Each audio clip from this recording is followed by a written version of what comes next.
राधा कृष्ण की नगरी वृंदावन धाम भारत के प्रमुख स्थानों में से एक वृंदावन को हजारों वर्षों से भी ब्रजभूमि या अनंत प्रेम की धरती की तरह पूजा जाता है। भगवान श्री कृष्ण ने अपना बचपन वृंदावन में ही बिताया था।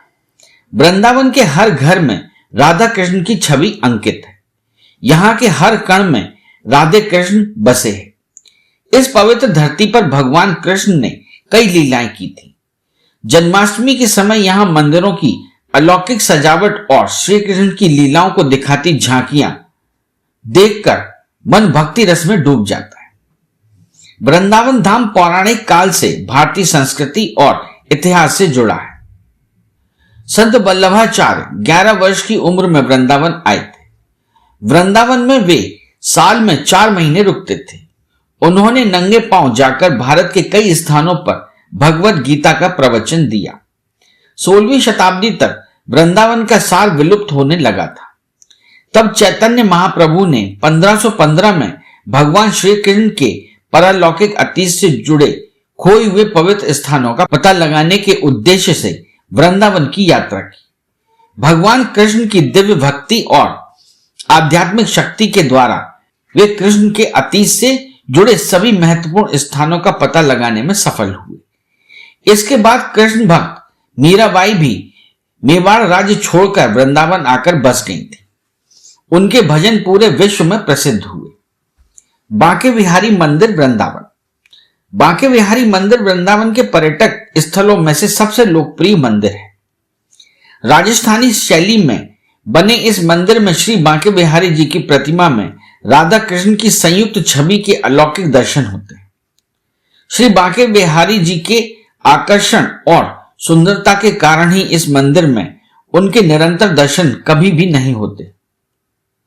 उनकी मनमोहक छवि के सामने थोड़ी थोड़ी देर में पर्दे खींचे जाते हैं, क्योंकि यदि कोई भक्त सच्चे हृदय से उनसे नजरें मिला लेते हैं तो वे उनके साथ ही चले जाते हैं। दर्शन करते समय भगवान श्री कृष्ण की इस छवि को अपने अंतर्मन में उतार लीजिए, ताकि जब भी भगवान के दर्शन करना हो तो आंखें बंद करने से ही उनके दर्शन हो जाएं। बांके बिहारी मंदिर खुलने का समय गर्मियों में प्रातः 7:45 से 12 बजे तक और शाम को 5:30 बजे से 9:30 बजे तक। सर्दियों में प्रातः 8:45 से 1 बजे तक और सायकाल 4:30 बजे से 8:30 बजे तक। राधा वल्लभ मंदिर वृंदावन। वृंदावन के प्रसिद्ध मंदिरों में से एक राधा वल्लभ मंदिर में राधा और कृष्ण के दुर्लभ दर्शन होते हैं। यहाँ राधा में कृष्ण और कृष्ण में राधा समाये हुए हैं। उनकी छवि के आधे हिस्से में श्री राधा और आधे हिस्से में श्री कृष्ण दिखाई देते हैं। यदि आप सारे पाप कर्मों को त्याग कर निष्कपट मन होकर सच्चे मन के साथ श्री राधा वल्लभ मंदिर में प्रवेश करते हैं तो भगवान आप पर प्रसन्न होते हैं और उनके दुर्लभ दर्शन आपके लिए सुलभ हो जाते हैं। प्राचीन काल में आत्मदेव नाम के ब्राह्मण भगवान विष्णु के उपासक थे। एक बार उन्होंने भगवान शिव के दर्शन पाने के लिए भगवान शिव की कठोर तपस्या की। भगवान भोलेनाथ ने उनके कठोर तप को देखकर वरदान मांगने को कहा। ब्राह्मण आत्मदेव तो बस भगवान शिव के दर्शन करना चाहते थे, तो उन्होंने वरदान भगवान शिव पर ही छोड़ दिया। तब भगवान शिव ने हृदय की सबसे प्रिय राधा वल्लभ लाल को प्रकट किया तथा उनकी पूजा व सेवा करने की विधि बताई। ब्राह्मण आत्मदेव के बाद महाप्रभु हरिवंश भगवान की आज्ञा से उन्हें वृंदावन लेकर आए और उन्हें स्थापित कर राधा वल्लभ मंदिर का निर्माण कराया। प्रेम मंदिर वृंदावन। वृंदावन के आकर्षक स्थलों में से सबसे भव्य प्रेम मंदिर 54 एकड़ में बना है, जो 125 फीट ऊंचा, 122 फीट लंबा तथा 115 फीट चौड़ा है। इस अद्भुत मंदिर को हरियाली भरे बगीचे, फव्वारे और श्री गोवर्धन धारण लीला, कालिया नाग दमन लीला, झूलन लीलाओं और राधा कृष्ण की मनोहर झांकियों से सजाया गया है। यहाँ संगमरमर की दूधिया चिकनी पट्टियों पर श्री राधा गोविंद के सरल दोहे लिखे हुए, जिससे इन्हें भक्त आसानी से पढ़ें और समझ सकें। मंदिर की बाहरी दीवारों पर कुब्जा का उद्धार, कंस का वध, देवकी और वासुदेव की कारावास से मुक्ति, संदीपनी मुनि के आश्रम में कृष्ण बलराम का विद्याध्ययन, रानी रुक्मिणी हरण, 16,108 रानियों का वर्णन, नारद जी द्वारा श्री कृष्ण की गृहस्थावस्था के दर्शन, श्री कृष्ण का अपने अश्रुओं द्वारा सुदामा के चरण पखारना, सुदामा एवं उनके परिवार का एक रात्रि में काया पलट, कुरुक्षेत्र में श्री कृष्ण का गोपियों से पुनर्मिलन, रुक्मिणी आदि द्वारिका की रानियों का श्री राधा एवं गोपियों के साथ मिलन, श्री कृष्ण द्वारा उद्धव को अंतिम उपदेश एवं दर्शन, तत्पश्चात स्वधाम गमन आदि लीलाओं का अविस्मरणीय खूबसूरत चित्रण किया गया है। आप यहां शाम को 5 बजे आएं ताकि दोनों समय के खूबसूरत दृश्यों का आनंद ले सकें। प्रेम मंदिर वृंदावन दर्शन का समय, ग्रीष्मकाल सुबह 8:30 बजे से लेकर 12 बजे तक और शाम को 4:30 बजे से लेकर के 8:30 बजे तक। शीतकाल सुबह 8:30 बजे से लेकर 12 बजे तक, शाम को 4:30 बजे से लेकर 8:30 बजे तक। निधिवन वृंदावन, वृंदावन के लोकप्रिय स्थलों में निधिवन एक अत्यंत पवित्र तथा रहस्यमय धार्मिक स्थान है। प्रतिदिन अर्धरात्रि के बाद निधिवन में भगवान श्री कृष्ण एवं श्री राधा रास रचाते हैं। रासलीला के बाद निधिवन परिसर में स्थापित रंग महल में शयन करते हैं। रंग महल में चंदन की पलंग को शाम 7 बजे के पहले ही पूरी तरह सजा दिया जाता है। पलंग के पास राधा जी के श्रृंगार का सामान, एक लोटा पानी और दातुन संग मीठा पान रख दिया जाता है।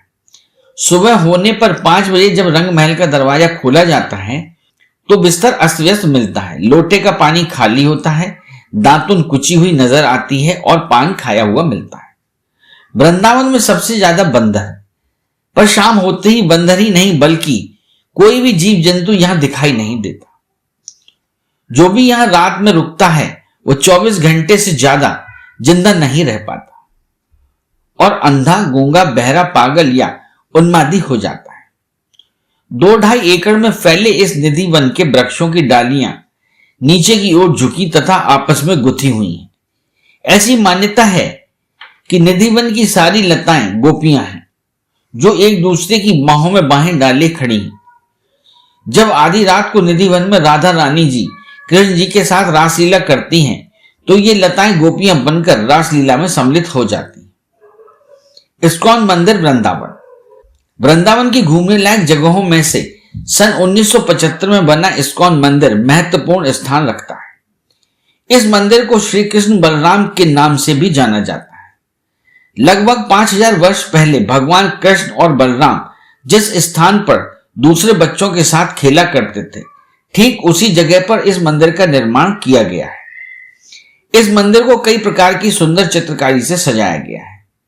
मंदिर की दीवारों पर खूबसूरत नक्काशी और पेंटिंग की गई है। इन पेंटिंग में भगवान कृष्ण की शिक्षा का वर्णन किया गया है। इस मंदिर में हरे राम हरे कृष्ण का भजन गाते और नृत्य करते हुए कई विदेशी लोग दिखते हैं, इसीलिए इसे अंग्रेजों का मंदिर भी कहते हैं। पागल बाबा मंदिर, इस मंदिर की कथा के अनुसार एक बार बांके बिहारी खुद अपने भक्त के लिए गवाही देने के लिए कोर्ट चले आए थे। इस मंदिर की कहानी इस प्रकार है कि श्री बांके बिहारी के गरीब भक्त ने एक महाजन से कुछ रुपए उधार लिए और हर महीने उसे थोड़ा थोड़ा करके चुकाता गया। अंतिम किस्त जमा होने से पहले महाजन ने उस गरीब भक्त को अदालती नोटिस भेज दिया। अदालत में जज ने पूछा, कोई गवाह है जिसके सामने तुमने महाजन को पैसा दिया? तब ब्राह्मण ने गवाह के तौर पर बांके बिहारी वल्द वासुदेव बांके बिहारी मंदिर वृंदावन लिखवा दिया। गवाही के दिन भगवान कृष्ण एक बूढ़े व्यक्ति के रूप में आए और यहां बताया कि कब कब रकम वापस की गई थी। जब जज ने सेठ का बही खाता देखा तो गवाही सच निकली। रकम दर्ज थी और नाम फर्जी डाला गया था। जब जज को पता चला कि स्वयं बांके बिहारी जी ने गवाही दी है तो वह जज अपना घर बार और सब कुछ छोड़कर भगवान को ढूंढने निकल गया और फकीर बन गया। जब वो कई साल बाद वृंदावन लौटकर आया तो लोग उसे पागल बाबा के नाम से जानने लगे। इस मंदिर का निर्माण उन्हीं पागल बाबा ने करवाया था और यह मंदिर मॉडर्न वास्तुकला का उत्कृष्ट उदाहरण भी माना जाता है। गोविंद देव मंदिर। वृंदावन के प्राचीन मंदिरों में गोविंद देव मंदिर एक प्रमुख स्थान रखता है। 2100 वर्ष पहले बने इस मंदिर की बेजोड़ कारीगरी के लिए लोग कहते हैं कि इतना सुंदर काम आदमी के बस का नहीं, ऐसा काम तो भूत ही कर सकते हैं। इस मंदिर की भव्यता देखकर आप दांतों तले उंगलियां दबा लेंगे। एक बार औरंगजेब ने शाम को टहलते हुए दूर दिखने वाली चमकती रोशनी के बारे में जब पूछा तो उसे पता चला कि यह रोशनी की चमक वृंदावन की वैभवशाली मंदिर के ऊपर जलने वाले घी के दिए की है। तब इस मंदिर की 7 मंजिलें हुआ करती थी। औरंगजेब ने हमला करके 3 मंजिलें तोड़वा दी। रंगनाथ मंदिर वृंदावन। श्री रंगजी मंदिर वृंदावन का सबसे बड़ा मंदिर है। इस मंदिर में भगवान विष्णु शेषनाग की सैया पर विश्राम करते हुए दिखाई देते हैं। 1851 में बने इस मंदिर का निर्माण दक्षिण भारतीय शैली में हुआ है। इस मंदिर के अंदर कई स्तंभ और उन स्तंभों पर बहुत ही सुंदर कलाकृतियां हैं। इस मंदिर में भगवान विष्णु के अलावा भगवान नरसिंह, देवी सीता, भगवान राम, भगवान लक्ष्मण, भगवान वेणुगोपाल और भगवान रामानुजाचार्य के दर्शन भी होते हैं। मंदिर के अंदर 50 फीट ऊंचा सोने का स्तंभ बना है। रंगजी मंदिर का मुख्य आकर्षण वाहन और कांच महल है। इसमें रथ यात्रा के सोने की पॉलिश किए हुए वाहन और प्रतिमाएं रखी है। रंगनाथ मंदिर का समय गर्मी में सुबह 5:30 बजे से लेकर 10:30 बजे तक और सायंकाल 4 बजे से 9 बजे तक। ठंड के समय सुबह 6 बजे से 11 बजे तक और सायंकाल के समय 3:30 से 8:30 बजे तक। श्री गोपेश्वर महादेव मंदिर वृंदावन। श्री गोपेश्वर महादेव मंदिर वृंदावन के सबसे प्राचीन मंदिरों में से एक मंदिर है। एक दिन भगवान शिव ने श्री कृष्ण भगवान और गोपियों की रासलीला देखने के लिए एक गोपी का रूप धारण कर लिया और रासलीला में सम्मिलित हो गए। श्री कृष्ण भगवान ने शिव को पहचान लिया। इस प्रकार वे गोपेश्वर नाम से वृंदावन में स्थापित हो गए। केसी घाट। वृंदावन के खूबसूरत घाटों में से केसी घाट का अपना अलग ही महत्व है।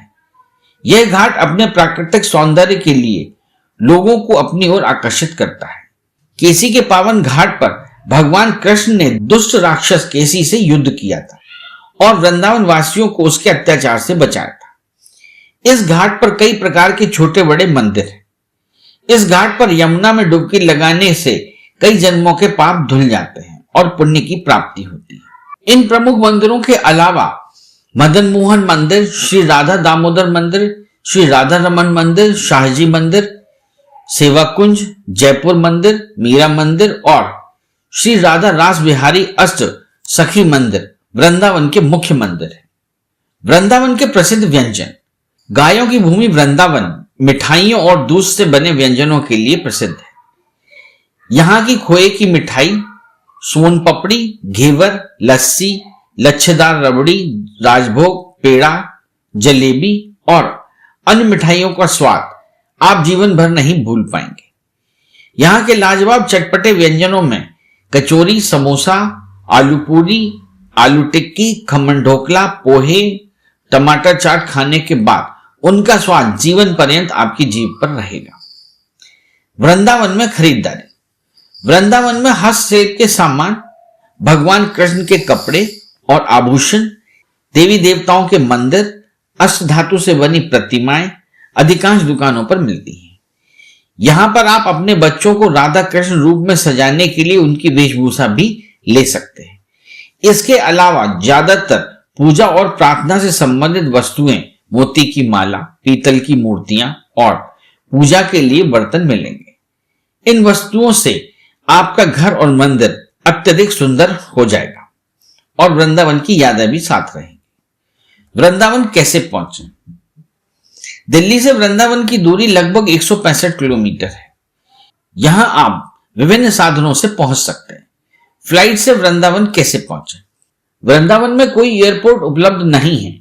वृंदावन का निकटतम एयरपोर्ट आगरा में है। आगरा से वृंदावन की दूरी करीब 76 किलोमीटर है। आगरा में बहुत कम फ्लाइटें संचालित होती हैं, इसलिए दूसरा विकल्प दिल्ली में स्थित इंदिरा गांधी अंतरराष्ट्रीय हवाई अड्डा है। यहां आपको भारत या विदेश से आसानी से फ्लाइट उपलब्ध हो जाएगी। इसके बाद आप दिल्ली से वृंदावन बस, टैक्सी या ट्रेन की मदद से पहुंच सकते हैं। रेल मार्ग से वृंदावन कैसे पहुंचे? वृंदावन पहुंचने के लिए पहले हमें मथुरा जंक्शन आना होगा। देश की ज्यादातर ट्रेनें मथुरा रेलवे जंक्शन में रुकती हैं। इसके अलावा मथुरा कैंट और भूतेश्वर रेलवे स्टेशन अन्य रेलवे स्टेशन हैं। आपको मथुरा रेलवे जंक्शन में ही उतरना है। रेलवे स्टेशन से वृंदावन तक पहुंचने के लिए टैक्सी, ऑटो, बस आसानी से उपलब्ध है। सड़क मार्ग या बस से वृंदावन कैसे पहुंचे? वृंदावन जाने के लिए अपनी कार या निजी वाहन एक अच्छा विकल्प है। दिल्ली, आगरा और भारत के अन्य शहरों से वृंदावन तक लग्जरी बसें, कैब और निजी टैक्सियां उपलब्ध है। उत्तर प्रदेश राज्य वृंदावन के लिए लगभग 120 बसें चलाता है। राजस्थान, हरियाणा, मध्य प्रदेश, डीटीसी, चंडीगढ़ और पंजाब राज्य परिवहन की बसें यहां उपलब्ध है। वृंदावन जाने का सबसे अच्छा समय, आप साल में किसी भी समय वृंदावन धाम के दर्शन करने के लिए जा सकते हैं, क्योंकि भगवान श्री कृष्ण के दर्शन के लिए हर समय अच्छा होता है। मौसम के अनुसार वृंदावन घूमने के लिए अक्टूबर से मार्च के महीनों में वातावरण अच्छा होता है। इन दिनों में वृंदावन का मौसम सौम्य और सुखद होता है। यदि आप उत्सव का आनंद लेना चाहते हैं तो होली के समय, जन्माष्टमी के समय या राधा अष्टमी के समय यहां उत्सव मना सकते हैं। इन उत्सवों में सम्मिलित होना अपने आप में एक सुखद एहसास है। वृंदावन में कहां ठहरे? वृंदावन में रुकने के लिए प्रेम मंदिर रोड और इस्कॉन मंदिर के पास कई आश्रम, विश्राम गृह, होटल और धर्मशालाएं बनी हैं। धर्मशालाओं में 500 से 1000 रुपए तक कमरा मिल जाता है और प्राइवेट होटल में भी 1500 से 5000 तक एसी और नॉन एसी कमरे मिल जाते हैं। अरे हाँ, इस चैनल को लाइक और सब्सक्राइब करना ना भूलें। देखते रहिए बंजारा बीट्स।